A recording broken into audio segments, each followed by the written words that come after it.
Bienvenidos, geopolinómicos, a vuestro podcast de geopolítica. Una semana más vamos a explicaros qué ha sucedido, qué está sucediendo y qué creemos que va a suceder.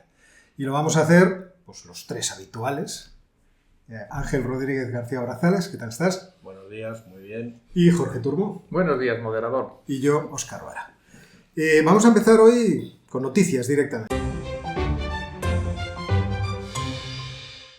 Dos noticias breves que tendrán consecuencias de medio y largo plazo. La primera, tanto Vietnam como Filipinas están tomando una actitud crecientemente anti-China en el mar del sur de la China. Han llegado a acuerdos para hacer maniobras navales conjuntas y para apoyarse en Estados Unidos ante la expansión de los chinos que, como sabéis, están creando islas artificiales y ampliando el territorio. Hay que tener en cuenta solamente que Vietnam y Filipinas son vecinos cercanos de China y eso promete que en el futuro habrá algunos cambios significativos. Seguiremos este tema en otro momento. La segunda noticia nos lleva a Centroamérica y Sudamérica. Hace 4 días el presidente argentino Alberto Fernández ha firmado un tratado, o por lo menos una carta de intenciones, con Andrés Manuel López Obrador para poner en marcha o dar otra vez fuerza a un tratado comercial entre ambos países que ha languidecido durante más de 30 años. Y esto es significativo porque son los dos grandes países de habla hispana de todo el continente y en el contexto, como luego veremos, de la nueva situación geopolítica de América del Sur, eso va a tener implicaciones bastante relevantes que también seguiremos aquí. Pues mi noticia es una noticia un poco menor, puede parecer, pero yo creo que es especialmente relevante en el contexto actual porque estamos de rebajas en el canal de Suez.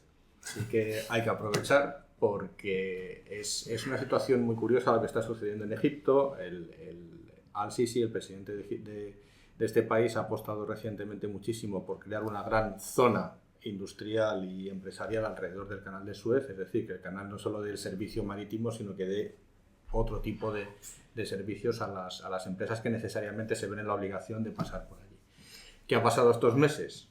Como ha caído muchísimo el consumo de petróleo y de gasolina en Europa y en el Reino Unido, pues ha caído muchísimo el volumen de tráfico por el canal. Entonces, ahora mismo el tráfico de barriles diarios de petróleo pues ha reducido en un 60% aproximadamente de lo que teníamos en los consumos prepandemia. Claro, los ingresos están bajando y la buena noticia para los consumidores internacionales es que han bajado los precios de los peajes que tienen que pagar los petroleros y los barcos de gas natural licuado para pasar por el canal. Que esto tenga éxito o no, lo veremos, pero me parece un dato curioso, por lo menos, para traerlo aquí al podcast. La verdad que esta semana muchas cosas que cortar. La primera es por sugerencia de una cosa que nos contó Jorge la semana pasada, el problema que había entre Japón y Corea del Sur y las restricciones que había planteado Japón a la exportación de ciertos componentes necesarios para las industrias tecnológicas de Corea del Sur. En esa tensión que hay permanentemente entre los dos países, ha aterrizado los Estados Unidos con un acuerdo para financiar las bases militares que tienen los Estados Unidos en ambos países. Yo creo que como una forma de empezar a engrasar un poco otra vez la relación entre los dos, porque no está el mundo, especialmente en esa zona, para que se le vayan los aliados o se le enfaden los aliados a los Estados Unidos entre sí. La segunda noticia que me ha parecido muy curiosa es, que supongo habrán escuchado todo el mundo, la noticia de que China ha acabado con la pobreza. Sabemos que en los últimos 8 años China ha gastado 248.000 millones de dólares en reducir, en aliviar la pobreza, pero lo que no sabemos, ante el anuncio, en fin, tan llamativo de que ya no hay pobreza o no hay personas por debajo del umbral de pobreza en China, es cuál es el umbral de pobreza que utiliza China para calcularlo. Claro. Sabemos que en 2019 la pobreza rural en China se calculaba que era pobre cuando estaba por debajo de un ingreso per cápita de $356. Por lo tanto, bueno, cuando sepamos más, pues podremos decir si esto es más o menos cierto o no.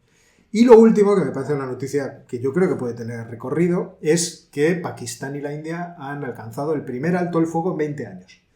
Y hay que recordar que el año pasado tuvieron 5.000 incidentes en la frontera, que la mayor parte de ellos solamente involucraron disparos de armas cortas, pero alguno de ellos involucró artillería, porque, en fin, ya sabemos la buena relación que existe entre India y Pakistán.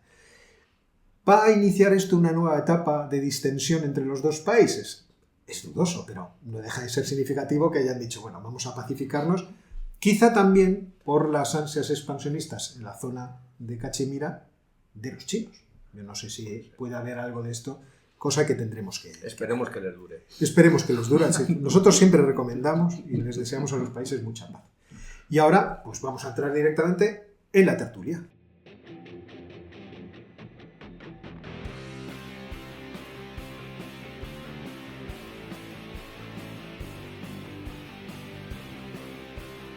Bueno, y ahora vamos a iniciar la tertulia. Y hoy le toca a Ángel empezar a disparar.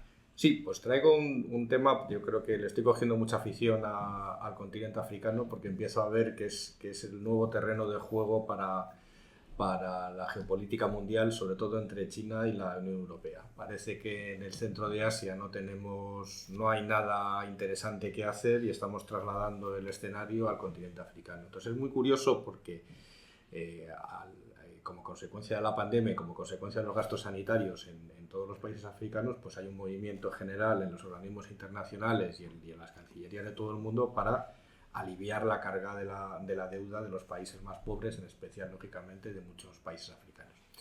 ¿Qué es lo que sucede? Lo que sucede es que China ha estado jugando en los últimos años a eso que se llama, y yo no estoy muy seguro si ese término es correcto, la trampa de la diplomacia de la deuda, que ha sido prestar muchísimo a países con problemas financieros y acto seguido, cuando esos países tienen problemas para devolver ese dinero, pues hacerse con infraestructuras críticas de esos países que caen directamente bajo control del gobierno chino.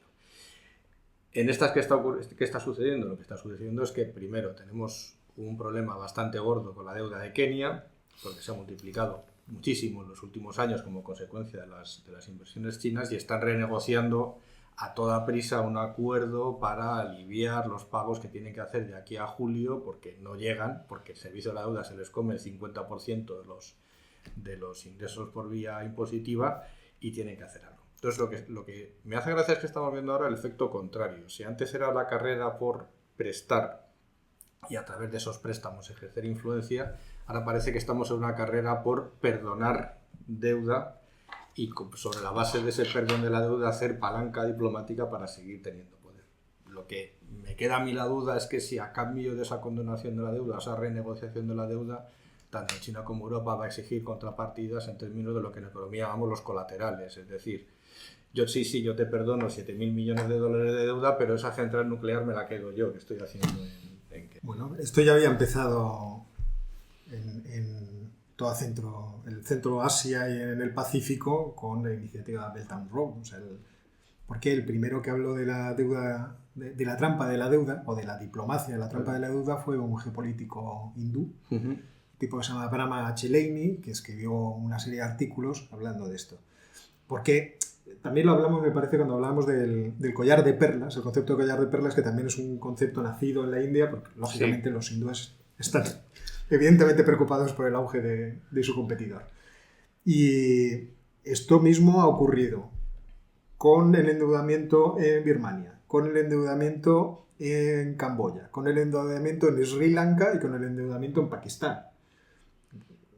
Aunque hay algunos, como es el Lowy Institute, que es un think tank de Australia, que afirma que en realidad no hay tal trampa, que los países se meten solos en las trampas, ¿no? Lo que pasa es que aquí la cuestión que hay es que si tú tienes una necesidad de infraestructuras o una necesidad de lo que sea y hay alguien que se ofrece a financiarlas, pues es bastante difícil decirle que no, dadas las necesidades de la población. Estamos hablando de países bastante pobres, bastante poblados, cuya población crece mucho y cuyo ingreso per cápita puede estar incluso reduciéndose. Por tanto, muchas opciones alternativas no tienen, porque normalmente cuando piden préstamos a organizaciones internacionales o son de pequeña cuantía, como Banco Mundial, porque tiene unas limitaciones, o son de mayor cuantía, como Fondo Monetario Internacional, pero con unos condicionamientos económicos bastante grandes. Desde esta perspectiva tenemos que entender que para muchos países resulta llamativo, goloso, interesante buscar la vía de endeudarse con otros países distintos en otras condiciones bajo el supuesto de que van a conseguir repagarlo con cierta facilidad. Evidentemente, esto viene además en relación con otro fenómeno muy global, muy general, que es muy significativo. A nivel mundial, una de las cosas que se observa es que está creciendo la deuda de los países, de las empresas, en todas partes. El endeudamiento es enorme, pero no solamente en los países subdesarrollados o en desarrollo, sino también en los países desarrollados. Y no solamente de los sectores públicos, sino de los sectores privados. Pero eso tiene otra implicación. Para que eso pase, tiene que haber un lado de la oferta, tiene que haber una cantidad de ahorro disponible a nivel mundial que esté buscando buenas inversiones en distintos sitios. Yo creo que eso nos lleva a un tema distinto. Sí.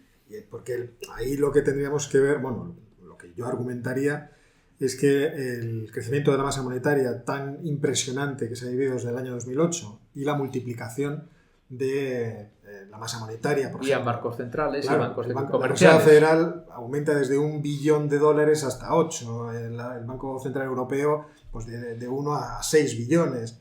Entonces, todo ese dinero que se ha puesto en circulación no ha encontrado mejor ocupación que inversiones que en muchos casos son dudosas, porque, por ejemplo, el endeudamiento privado ha ido mucho a empresas que, en fin, no están en una situación económica especialmente buena porque no venden sus productos. Esto sí que es la realización de la plusvalía marxista a través del crédito.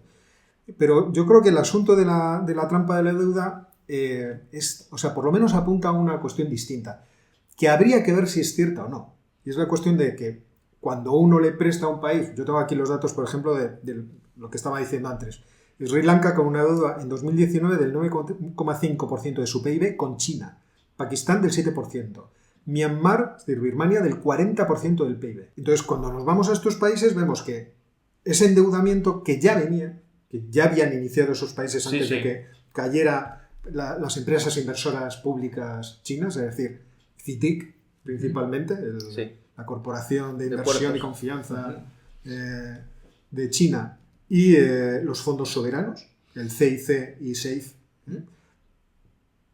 por así decirlo, ya estaban en mala situación. Entonces aparecen estos salvadores, como decías tú, ellos se acogen a la salvación e inmediatamente empiezan a producirse problemas de impago y de dificultad. Y eso lo aprovecha China, por ejemplo, en el caso de los puertos, el puerto de Hambantota en Sri Lanka, el puerto de Kiauk Piu en Myanmar, el puerto de Kokong en Camboya y de Dhaka Sakor también en Camboya y el de Gwadar en Pakistán, para hacerse con la concesión del puerto, de las operaciones del puerto, durante un periodo de 99 años. Es decir, incrementar la posibilidad de estar allí operando aquello. Un periodo clásico en los contratos de 35 a 50, 99 años. Sí, una cosa clásica. Hong Kong es el caso. Entonces, es ahí yo creo donde nace el asunto de decir, bueno, pues aquí obviamente la deuda es una palanca. Sí, pero en este caso lo que me llama a mí más la atención no es tanto que ahora es el endeudamiento, sino es el perdón de la deuda. Entonces tenemos que ver exactamente qué consiste ese perdón. Bueno, es que no van a cobrar. Con el coronavirus... No, pero ya han renegociado con Angola, eso ya está terminado, que es el principal deudor de China en el continente africano. Ahora van con Kenia, que es el siguiente, seguirá Tanzania, seguirá un conjunto más. Entonces, la duda que me queda a mí es si este movimiento es un movimiento altruista, de alivio, en unas condiciones sanitarias muy delicadas, o es un cambio de estrategia. Porque efectivamente en Hambantota se han quedado con 99 años, pero todos sabemos que la primera central nuclear que se está construyendo en Kenia está siendo con tecnología y capital chino. Y es un precio todavía no han empezado a construir. Muy goloso. Es un precio muy goloso. Ahora están gastando dinero en el estudio del terreno. Pero digamos que hay una competencia diplomática, a ver quién perdona más. Desde luego los que se han quedado fuera son los privados. Los privados han dicho que ellos, hasta que no se abren los públicos y se hable el gobierno chino y se hablen los gobiernos europeos, ellos no van a perdonar, lógicamente, porque tienen intereses privados. Pero digamos que es este cambio de estrategia, que no sé quién lo ha iniciado, pero desde luego que ha surgido al hilo de la pandemia, lo que realmente me ha llamado la atención. De cualquier forma pinta bien, ¿no? Lo que hablamos hace una semana o 2 semanas del acuerdo de libre comercio de África, hemos hablado también de la entrada de China con sus inversiones de infraestructura en el este de África, y ahora está bien que Europa también quiera tener buenas relaciones diplomáticas de diplomacia suave. Estamos otra vez. Yo creo que para África, siendo muy activos. Hombre, a pesar de todo, son buenas noticias. O sea, para África son buenas noticias. Si nos aligeráis, sobre todo además en estas circunstancias. Pasa que yo quiero leer la letra pequeña. Sí, bueno, eso es Pero eso, como en los anuncios, o sacas la lupa o no hay forma de leerla. Entonces hay que ver la letra pequeña. Hombre, habrá que ver también cómo evoluciona el asunto. Cómo evoluciona el asunto. Pero vamos, que era la cosa que me ha llamado la atención. Yo lo he llevado al Indo-Pacífico porque creo que ahí tenemos antecedentes. Ahí tenemos antecedentes de cómo China se está manejando con esos países e incluso cómo se está frustrando, porque también hay que recordar que toda esta actividad inversora que ha derramado sobre el mundo es muy dispersa y desconexa en muchos casos. O sea, muchas veces pensamos que el plan de China es el plan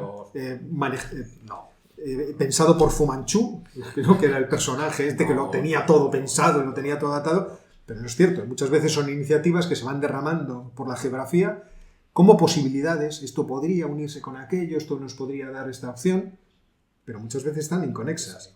Ahora vemos lo de Guadar, por ejemplo, creo que y muchas veces tiene que comérselo patatas. Casi seguro que financieramente están mal calculadas. Casi porque seguro. Es muy difícil, claro, sí, no, casi seguro, porque no saben cuáles son los retornos, en muchos casos no saben ni los costes reales de las cosas. Claro. Y los Pensamos costes que los chinos lo saben todo geopolíticos. y no es verdad. Son como nosotros. Se equivocan igual. Lo que pasa es que imagínate, o sea, manejar un fondo de inversión soberano de 4 billones, 10 elevado a 12 de dólares, no está mal. O sea, cualquiera de nosotros se emocionaría. Debe haber de cualquier forma por ahí algunos desagües, estoy convencido, porque el ser humano es como es, seguro. En los que los negocios han beneficiado a mucha gente distinta. Seguramente, sí, pero volviendo al tema africano, esto puede ser un buen punto de partida porque si distintas potencias económicas compiten, comillas, en reducir la deuda, no condonarla, alargar los plazos, etcétera, etcétera, pues eso, como en todos los mercados, va a beneficiar al que ha tomado la deuda. Y eso es positivo para ellos, lo cual no está mal. Y tiene sentido que la Unión Europea se involucre en eso, porque es evidente que nosotros estamos bastante lejos de Camboya, pero estamos bastante cerca del Congo. Y eso nos va a afectar bastante más. A medio o largo plazo nos va a afectar mucho más lo que pase en África que lo que pase en el sudeste asiático directamente. Entonces tiene sentido que la Unión Europea se meta en eso, aparte de que la Unión Europea tiene una tradición más o menos más blanda en cuanto a la forma, a las exigencias que tiene en cuanto a los préstamos, que parte de ellos son ayudas que se puede mantener mientras tengamos recursos financieros. Yo creo que otro día podemos hablar también de la deuda de la trampa del Fondo Monetario Internacional, porque seguro que alguno de nuestros siguientes estará diciendo, sí, los chinos son acusados, pero ¿y el malvado Fondo Monetario Internacional? ¿No? Sí, otro porque terminando eso, sobre este punto precisamente, una de las cosas que en algunos casos los líderes africanos han mencionado es que, claro, cuando ellos han ido a pedir financiación al Fondo Monetario Internacional, les han presentado la carta de exigencias y les ha echado para atrás. Yo no, mire, nosotros esto no lo podemos cumplir, por tanto no podemos pedir los préstamos. Han ido a los fondos chinos y la carta de exigencias es mucho más reducida, más amplia en el tiempo y han dicho, bueno, quizá aquí tengamos opciones. De cualquier forma, en el tema que vamos a tratar ahora, mediante a continuación, va a salir otra vez el Fondo Monetario Internacional, bueno, seguro, en la conversación, y ese tema nos lo presentas tú. Sí, el segundo tema está relacionado con la noticia que hemos planteado antes del acuerdo entre Argentina y México. Dentro de un contexto más general, que es un giro a la izquierda de toda la región, desde México hasta Chile, que se concreta en una serie de hechos que vamos a plantear y luego vamos a ver las consecuencias que tiene. Los hechos son, desde finales veremos las consecuencias. Bueno, las consecuencias que podamos ver por ahora, pero que pueden ser importantes para la región. Primero, a finales del 19, Alberto Fernández, peronista, se convierte en presidente del país, sustituyendo a Macri, que es un liberal. Es un giro a la izquierda, claramente. Durante el año 2020 lo que hemos tenido ha sido las elecciones en Bolivia, que contra los pronósticos iniciales las ha vuelto a ganar el partido de Evo Morales. En este caso es Luis Arce, porque Evo Morales está inhabilitado para ser presidente, pero las ha ganado con mayoría absoluta en las dos cámaras y puede hacer lo que quiera. Ahora mismo están en marcha las elecciones en Ecuador, donde Araúz, que es el candidato del antiguo presidente Correa, está ganando la primera vuelta con bastante claridad y dadas las dinámicas que tienen los votantes en Ecuador, lo más probable es que gane la segunda vuelta y sea presidente. O sea que tenemos también un giro más a la izquierda. Y está la incógnita de Perú, que tiene elecciones ahora en primavera y no sabemos por dónde tirará. Si a eso le unimos que México con Andrés Manuel López Obrador, que no es precisamente del ala liberal, no, digamos, más bien al contrario. Aunque gasta poco. Aunque gasta poco porque no tiene. Ha establecido un acuerdo con Alberto Fernández para intentar dar un impulso a una zona comercial que tenían medio muerta entre ellos. En lo que yo creo que es un movimiento defensivo, pues tenemos una buena parte de los países y la población de esos países va a girar a la izquierda. ¿Qué consecuencias va a tener eso? Si las va a tener, eso es lo que tenemos que plantearnos ahora y debatir. Bueno. ¿Qué es lo que os parece? A mí me parece que tiene implicaciones muy divertidas en términos económicos y también en términos geopolíticos. Es decir, cuál será el planteamiento o la política que va a demostrar la administración de Biden ante esta nueva Latinoamérica más de izquierdas. Por una parte, hombre, no creo que estén tan alejados en cierto sentido. Obviamente los Estados Unidos siempre tienen una posición conservadora y en manos de los demócratas quizá, lo hemos visto a lo largo del tiempo también, que es muy distinta de las esperanzas que tienen algunas de las ideologías estas que ahora van a gobernar en Latinoamérica, pero yo creo que una cosa interesante es qué posición tendrán. O sea, si va a ir a un deshielo de las relaciones, por ejemplo, con Cuba, después del retroceso con Donald Trump, cuál va a ser las nuevas relaciones con México, que cada vez son más tirantes. Entonces, yo no sé, creo que esa es una de las vías, y la otra es la vía económica. ¿Qué políticas se van a poner en marcha en estos gobiernos de izquierda?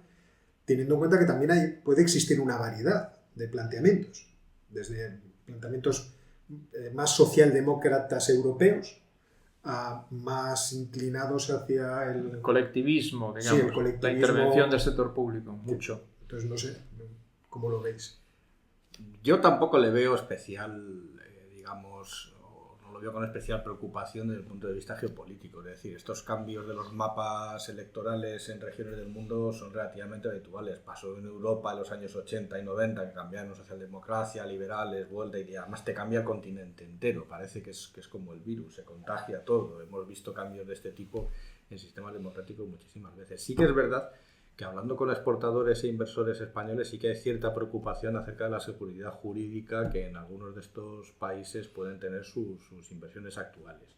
Entonces ahí sí que es verdad que se puede producir un efecto perverso que retraiga la inversión extranjera y tenga algún impacto negativo sobre el PIB, pero a priori, salvo casos muy contados, yo no veo que se vayan a producir grandes cambios. Yo eso no creo que, o sea, por ejemplo, en México se inició Andrés Manuel López Obrador con una decisión muy polémica, la de parar el famoso aeropuerto, que ya tenía un volumen de inversión comprometida, incluso de financiación extranjera muy importante. Bueno, ¿cómo decirlo? Acogiéndose a que había habido mucha corrupción y entonces había que detenerlo, pero el efecto inicial fue de producir una desconfianza en la inversión extranjera realmente tremenda. Argentina es quizá un país que puede causar más desconfianza, porque yo lo que veo de Alberto Fernández es que va a reiterar las políticas económicas precedentes a Macri. Sí, seguro. Y pues sí, porque es lo primero que ha hecho. O sea, seguro. Ha hecho incremento de gasto público, incremento de impuestos, reducción de los precios de los servicios públicos. Es una cosa suena muy parecida a lo que ya hubo. Sí. Y yo no sé si ha empezado a hacer subvenciones, por ejemplo, al transporte, como se hicieron a la energía. Es decir, el típico planteamiento de voy a hacer un incremento del gasto público muy grande, pero vamos a ver cómo lo vamos a financiar. Y el problema de Argentina tradicionalmente es que ese gasto público creciente que se inicia y se consolida con los dos gobiernos de los Kirchner nunca ha conseguido tener un ingreso fiscal que lo soportara. Y eso ha llevado muchísimos problemas. Luego, sobre Macri también podríamos hablar, porque también cometió errores interesantes y también es cierto que tuvo dos grandes malas suertes. Una, el fin de la expansión crediticia en los Estados Unidos, es decir, de las quantitative easing, sí, que produjo un repatriamiento de inversiones extranjeras a los Estados Unidos, y otra, una sequía muy grave. Pero, en fin, no le vamos a quitar mérito a sus políticas económicas. Sin embargo, fijaos, yo insisto mucho en esto y me pongo muy pesado, pero yo veo que Bolivia lleva un camino de cierto sentido común. Están abriéndose a la inversión extranjera. El ministro de Minería ha dicho que, oiga, extranjeros vengan a invertir aquí en los sectores de hidrocarburos y de extracción, porque sabe que necesitan recursos. Y mientras que en la primera etapa, cuando estuvo Luis Arce, y la de Morales, cuando Luis Arce estaba de ministro de Economía, o de vice, sí. Hubo un crecimiento extraordinario gracias al repunte del precio del petróleo, sobre todo. Ahora no tiene una fuente de la que extraer rentas para mantener sus programas, tanto sociales como de infraestructuras. Porque de infraestructuras yo creo que es ambicioso al nivel de Bolivia, que es un país que tiene, en fin, un nivel de pobreza enorme. Pero quiere tener nuevas carreteras, nuevas vías férreas y nuevos sistemas de electricidad. O sea que yo creo que es un país que en ese sentido, yo, si fuera inversor extranjero, no estaría demasiado preocupado. No, si yo te comentaba bueno, que no demasiado. O sea, era a nivel habrá que ver. Era a nivel de continente, porque las inversiones que hay, y todavía en la memoria de los inversores españoles está muy, muy reciente el caso del yacimiento de Vaca Muerta, argentino. Sí, claro. O sea que eso estamos hablando de miles y miles. Estamos hablando de una expropiación, para el que no lo recuerde, una expropiación de los yacimientos petrolíferos. Quiero decir que expresaron cierta preocupación. No, por supuesto, hay que discriminar entre países, hay que discriminar entre gobiernos y ya veremos cómo funciona. Yo estoy contigo, no soy especialmente pesimista en este sentido. Es decir, podemos tener algún caso puntual en alguna circunstancia concreta que esto se produzca, pero con carácter general no creo que se vaya a producir por lo que apuntas, porque digamos que es una fuente de ingresos que ningún país en estas condiciones puede desdeñar. O sea que no le veo mucho recorrido a esa preocupación, pero es una cosa que está ahí. O sea, está al hilo de este movimiento hacia la izquierda en el continente, pues es una preocupación que sí que nos ha señalado. A ver si los Estados Unidos comienzan a hacer diplomacia suave más intensamente en toda la región y favorecen, por lo menos, que yo creo que con estos gobiernos de izquierda se puede favorecer una política de gasto público que aumente capital humano, es decir, que invierta bien en educación, que invierta en infraestructuras y que permita, oye, vamos al siguiente paso o a la siguiente... Y que no sea, pues eso, lo que yo me temo que está pasando en Argentina y que al final, en fin, causará los efectos habituales. Es difícil porque hay una serie de inercias en el comportamiento de los agentes económicos que son muy complicadas de cambiar. Como habéis dicho antes, la anterior época expansiva fue debida a que los precios del petróleo y materias primas estaban bastante elevados y por tanto aprovecharon eso sin utilizar esos recursos para modificar estructuralmente el país. Ahora se encuentran con el país que tenían antes y sin los ingresos generados por materias primas, salvo algunas que parece que ahora están repuntando. Esto va a depender mucho, pero mucho de las personas. Y el ejemplo es Ecuador, para quienes lo conozcáis. O seáis de allí, sabéis que hasta 2017 está de presidente Correa y después gana las elecciones el que era el vicepresidente, Lenín Moreno, de Alianza País, con las mismas políticas. Bueno, al cabo de 2 años ha cambiado totalmente las políticas, es tildado de liberal, se encuentra con manifestaciones en la calle, tanto de la gente de las ciudades como de los indígenas, y se produce un proceso de pérdida de, digamos, identidad, hasta tal punto que en las presentes elecciones la candidata, porque él no se ha atrevido a presentarse, de Alianza País, ha quedado la 4ª o la 5ª, ni siquiera. Con lo que me gustan a mí los políticos que cambian de opinión cuando creen que es necesario. Pero claro, esto puede pasar en muchos sitios. Puede pasar en Bolivia con Luis Arce, porque no es lo mismo que Evo Morales. En Perú no se sabe qué va a pasar, hay un lío bastante considerable respecto a todas las cuestiones. Es decir, las políticas no se pueden separar de las personas y las dinámicas que tienen, y en determinados sitios las personas pueden pesar más que las políticas. Eso de las narrativas que está tan de moda. ¿No? Y lo del rally de las commodities, ¿tú crees que puede beneficiarles a estos países? Pues es otra trampa. A priori sí que les beneficia, y de hecho los indicadores financieros internacionales pues están dando todo el apoyo a estos países, y vuelve otra vez a haber una oleada de ¿cómo se llama?, de reestructuración de carteras globales en favor de todos los activos que proceden de países emergentes productores de commodities. Porque claro, el aumento del precio del petróleo, estamos ya en 65, pues a los países productores les beneficia muchísimo. Por ese lado, bien, más ingresos fiscales, mejor balanza por cuenta corriente, estupendo. Por el lado malo es que lo que comentaba Jorge antes, con el maná que te viene de un precio que se fija en los mercados financieros internacionales, digamos que la presión para hacer reformas internas para que la estructura productiva del país no sea tan dependiente de los vaivenes de la coyuntura internacional, pues se reduce.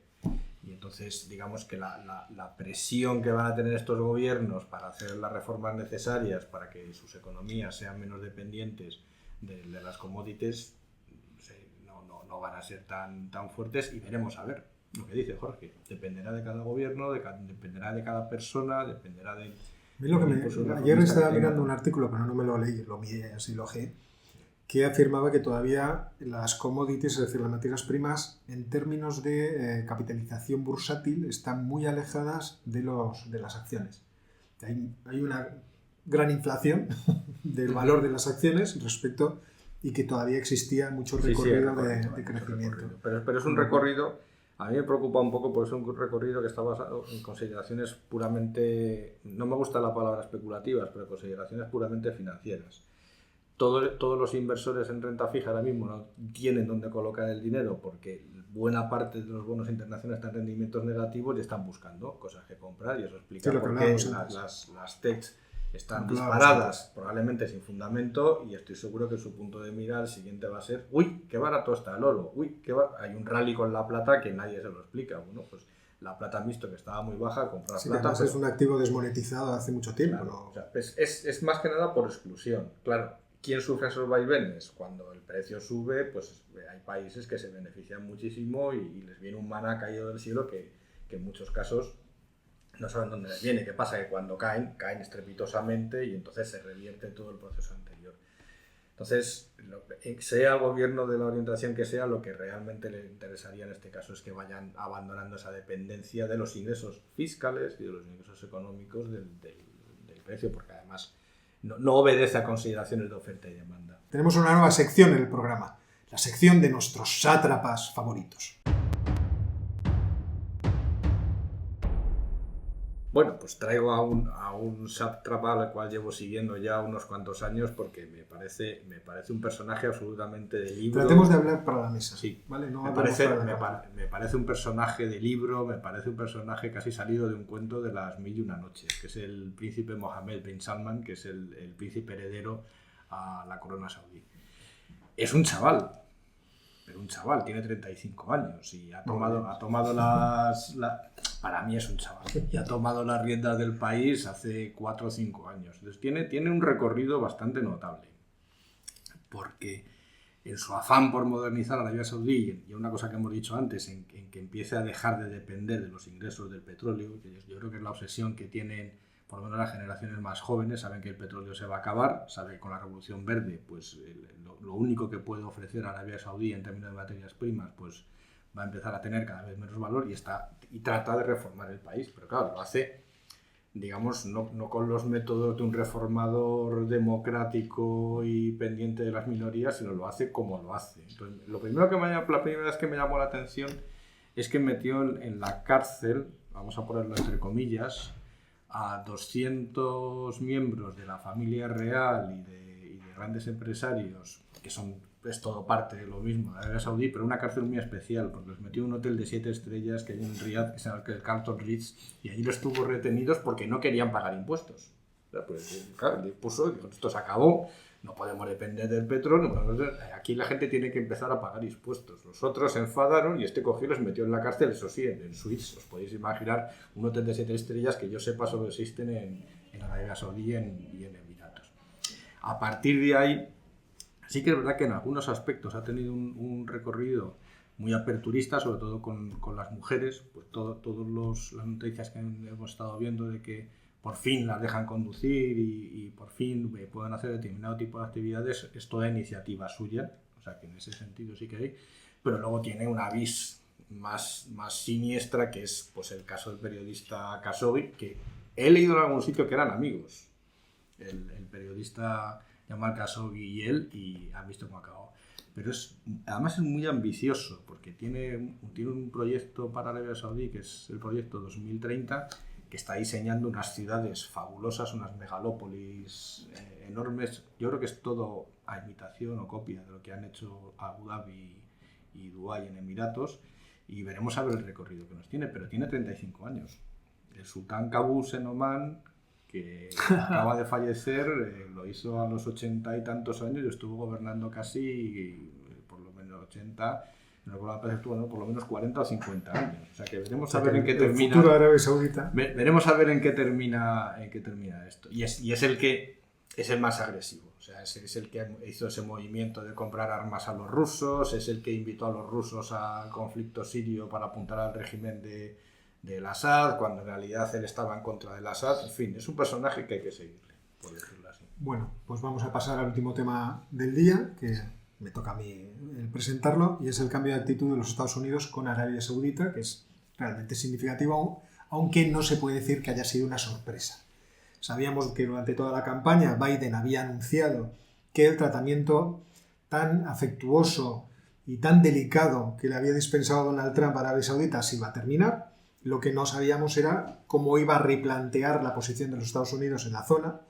Y bueno, con dos hechos realmente espectaculares, Joe Biden ha fijado su posición. Y su posición es que los Estados Unidos no dependen ya tanto de esa zona del mundo y que quiere ser un actor con las manos en cierto modo libres para poder tomar decisiones. Y los dos acontecimientos han sido el bombardeo en Irak a las milicias proiraníes y, en segundo lugar, la desclasificación de un documento de inteligencia sobre el asesinato del periodista Khashoggi en Turquía, que apunta directamente al príncipe saudí Bin Salman, ¿no? Mohammed Bin Salman. Con lo cual ahí ha demostrado, por lo menos, vamos a ver, yo quiero tener una posición nueva. Un tercer acontecimiento, que ya habíamos comentado la semana pasada, es el cambio de la consideración de los hutíes yemeníes de grupo terrorista a no grupo terrorista, que también es una cuestión interesante. Y hay otro elemento, que son las ventas de armas. Los Estados Unidos han anunciado que van a recortar el suministro de armamento y de piezas de repuesto para la artillería y para la aviación de Arabia Saudita. Con lo cual eso es una forma de presionarles realmente importante.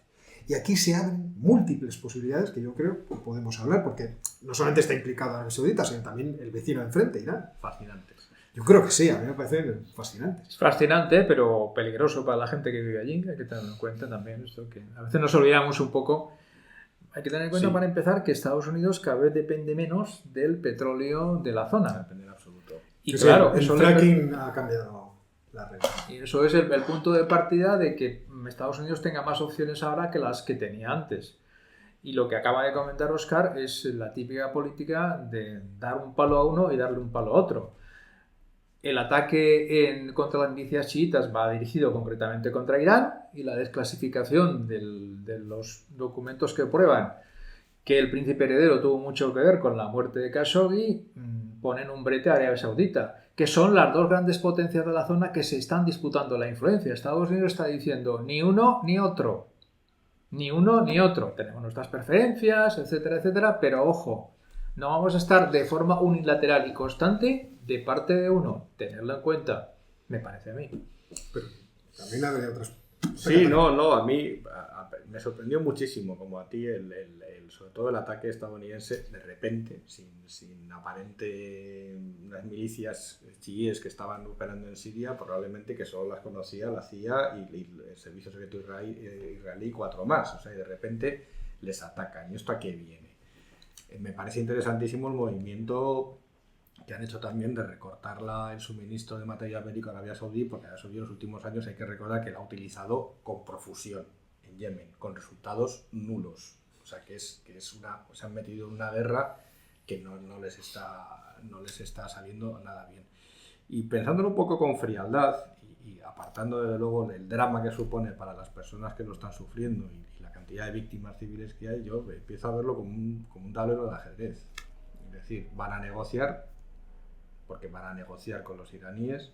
No sabemos si van a negociar Arabia Saudí y Estados Unidos. Parece que Estados Unidos ha dado un golpe en la mesa y dice, no, quien va a negociar soy yo, no vais a negociar vosotros.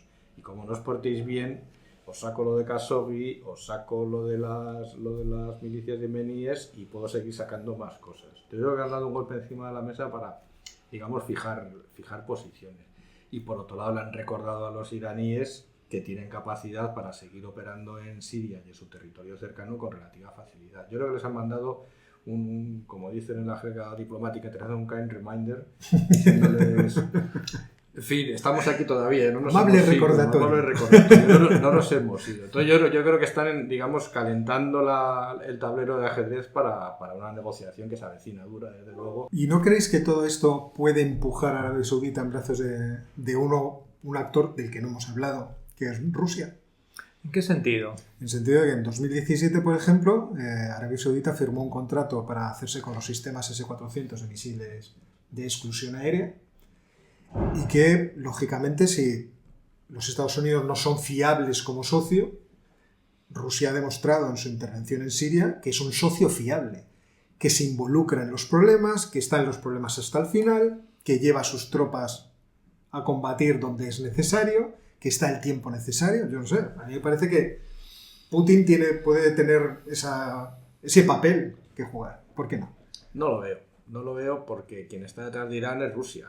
Entonces, digamos que... ¿Y no le interesa tener una patita a ambos lados del... Sí le interesa. Es decir, de hecho, Arabia Saudí ha tenido varios escarceos con Rusia, aparte de la compra de armamento, pero digamos que Estados Unidos, desde luego, lo que no va a permitir es dejar a Rusia que se quede con toda la región, y los saudíes, si piden ayuda a Rusia, se van a echar en manos de los iraníes. Otra cosa es que se hagan todos amigos y creen un macroespacio político, económico, de hermandad, pero eso no lo veo a corto plazo.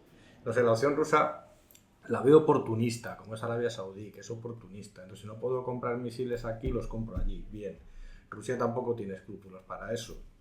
Pues, ¿a quién no le vienen bien 500 millones de dólares en armamento? Pues Rusia se los vende encantado, pero tampoco tiene mucho problema. Pero digamos que las posiciones están muy claras, y no olvidemos, que siempre se nos olvida, el actor en la sombra, que es Israel, que es realmente alrededor del cual pivota todo el conflicto, que por cierto siguen muy callados, ¿no? Sí, no se sabe nada de ellos. Pero quizá porque Israel está en una situación de creciente de mejora claramente de su posición estratégica en la región. Los acuerdos de reconocimiento que ha llegado con varios países árabes, incluyendo parte de los países del Golfo, incluyendo Arabia Saudita, cambian mucho su posición ahí, y cambian una cosa importante en este tema que estamos hablando. Estados Unidos tiene menos que defender en Israel ahora que antes. En todo caso, puede tener que defenderlo de Irán, pero de lo que eran los países árabes que le rodean, ya no. Y eso también va a cambiar las necesidades y las prioridades de unos y otros. No sé exactamente en qué sentido, pero tengámoslo en cuenta porque tendrá efectos de medio plazo. Bueno, pues terminemos nuestro programa con la recomendación bibliográfica. Nuestra recomendación bibliográfica hoy no es de un libro de geopolítica ni de geoeconomía, sino de un libro que permite entender todo eso, y mucho. Este libro, que es un clásico ruso de la época de la URSS, o sea, muy clásico, dentro de poco se venderán pins de la URSS, supongo yo, de Yuri Semyonov, sobre la expansión y conquista de Siberia por parte de los rusos. Desde principios del 16, mientras los europeos occidentales nos hacíamos a la mar para conquistar África, América y todo lo que hubiese más allá, que no lo sabíamos muy bien, los rusos, a su vez, se hicieron a los kayaks, como mucho, y a las canoas para remontar los ríos y meterse en un sitio que no tenían ni idea de cómo era, y que era Siberia. Fue un proceso complicadísimo y muy penoso, porque las comunicaciones son muy malas, no hay apenas alimentos, hay que mantener bases a largo plazo, era muy difícil. Semyonov lo describe muy bien, además de una manera bastante cruda, no ahorra detalles de las dificultades que tuvieron los rusos y también los pueblos que vivieron allí durante esta época de la expansión, pero es un libro muy descriptivo y muy significativo. En el fondo hay que pensar que si, de hecho, la cultura occidental, que ahora quizá esté comenzando a retroceder, se expandió mucho desde el siglo XV y XVI, por un lado, porque la expandimos entre nosotros a todo el continente americano y todo el continente australiano, Y los rusos la llevaron hasta casi el Mar de Ojotsk, hasta el Pacífico. Cuando uno mira el mapa se da cuenta que la cultura occidental, en el sentido muy amplio, cubre buena parte de Eurasia, Australia, América. Hay que intervenir en esta conversación. Entonces, hay que intervenir porque esos dos mundos que decía Julián Marías, por ejemplo, ¿no? Que los rusos y los españoles son muy parecidos porque somos los dos pueblos que se han empecinado en evangelizar a la humanidad y al mundo, cada uno por su lado. Hay que recordar, este libro creo que también lo recuerda, se encuentran en California. Cuando los rusos siglo XVIII pasan por el estrecho de Bering, bajan y se encuentran allí con los españoles. Yo me imagino el encuentro de estos tíos que hacen aquí. Y a raíz de aquel acontecimiento hemos estado en guerra cerca de 230 años. Por si nuestros oyentes no lo sabían, España y Rusia están en guerra más de 200 años, una guerra, como saben, muy cruenta, por cierto, porque nos hemos enterado por hace relativamente poco tiempo, al final de los 90, porque un jefe de servicio encontró un documento en el Ministerio de Asuntos Exteriores del siglo XVIII que efectivamente nos habíamos declarado la guerra mutuamente, pero no habíamos firmado la paz. Eso sucedió en los años 90, entonces se procedió a firmar la paz automáticamente. Pero este libro, además, que este es uno de mis libros favoritos. Este es un libro que amo profundamente, me lo recomendó Rafael Rubio Urquía. Además, tiene un subtítulo que es El venero económico de Occidente, Siberia, el venero económico de Occidente. Este cuenta otro encuentro entre rusos y españoles, muy curioso, que es en el siglo XVII, a finales del XVII, cuando los rusos han logrado llegar hasta el río Amur y se han asentado allí diciendo qué bonito es esto, nos lo vamos a quedar, y van con 1.500 hombres, de los cuales llevan acá 400 fusileros de estos del ejército regular, los Spratley, los Stratzli. Y de repente se reciben la visita de una embajada china del príncipe Songotu, que les sale al paso con 10.000 hombres, 100 criados, 500 caballos, 400 camellos, una cosa, yo me imagino a los pobres rusos viendo lo que se les venía encima, con artillería, con fusilería, con todo. Y con dos europeos, dos padres jesuitas, uno el padre francés Guerbillon, matemático y astrónomo, y otro el padre español Pereira, que era filósofo y músico, y que hacían de traductores en la corte de los emperadores chinos. Porque hay que recordamos, ¿no? Que mandarín quiere decir el que manda. Lo pusieron allí los portugueses. Mandarín, ¿quiénes son estos? Los mandarines, pero mandan mucho. Bueno, pues este es un libro apasionante, que es muy, muy bueno de recomendar. Y bueno, con esta bomba informativa terminamos el programa de hoy y emplazamos a quienes nos oyen a la semana que viene, que vendrá otro episodio de Geopolinómicos. Pues hasta la semana que viene.